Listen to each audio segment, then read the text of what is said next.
Mahal na Diyos Amang puno ng biyaya at pag-ibig, kami po ay lumalapit sa inyo ngayon na may pusong puno ng pasasalamat at kagalakan. Salamat po sa inyong kabutihan na dinala kami sa araw na ito, ang araw ng pagtatapos. Isang pagdiriwang ng tagumpay, pagsisikap at inyong walang hanggang pabor. Kayo po ang aming gabay, ang aming lakas at ang aming kasama sa bawat hakbang ng aming paglalakbay. Ama, labis po ang aking tuwa habang pinagmamasdan ko ang mga natapos ngayon. Nakikita ko po sa kanilang mga mata ang mga pangarap, ang mga sakripisyo at mga panalangin na inialay nila at ng kanilang mga pamilya upang marating ang sandaling ito. Salamat po sa mga gabing hindi sila natulog, sa mga luha na natuyo ng inyong pag-asa, at sa mga magulang, guro at kaibigan na naging instrumento ninyo upang sila ay magtagumpay. Panginoon, ito ang aking personal na dalangin para sa kanila. Bigyan ninyo sila ng karunungan habang sila ay humahakbang sa bagong tugto ng kanilang buhay.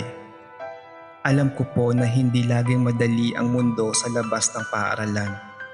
Maraming pagsubok, maraming pagdududa, at maraming pagkakataon na maaaring maligaw sila.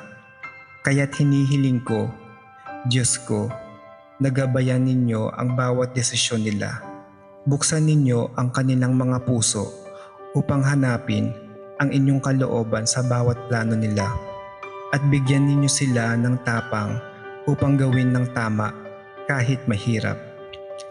Hinihiling ko rin po, Ama, na gawin ninyo silang liwanag sa mundong ito. Naway hindi lamang sila magtagumpay para sa kanilang sarili, kundi para rin sa kanilang pamilya, sa aming bayan, at sa inyong kaluwalhatian. Tulungan niyo silang maging mga kamay na tumutulong, mga boses na nagsasalita ng katotohanan, at mga puso na puno ng pag-ibig tulad ng pag-ibig na ibinigay ninyo sa amin sa pamamagitan ni Hesukristo.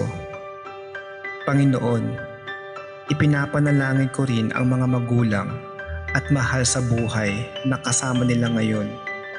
Bigyan ninyo sila ng kalakasan at kapayapaan habang sila ay sumusuporta sa mga bagong landas ng aming mga nagtapos. At sa bawat nagtapos, Ama, naway maramdaman nila ang inyong presensya, na kahit saan sila dalhin ng buhay, hindi sila nag-iisa dahil kayo ang kanilang kasama. Salamat po, aming Diyos, sa araw na ito na puno ng pag-asa. Naway ito ay maging simula ng isang buhay na puno ng layunin, pananampalataya at paglingkod sa inyo. Hawakan ninyo kami sa inyong mga kamay at patnubayan ninyo kami sa bawat araw na darating. Sa pangalan ni Hesukristo, aming tagapagligtas at gabay, kami ay nananalangin ng buong puso at pasasalamat. Amen.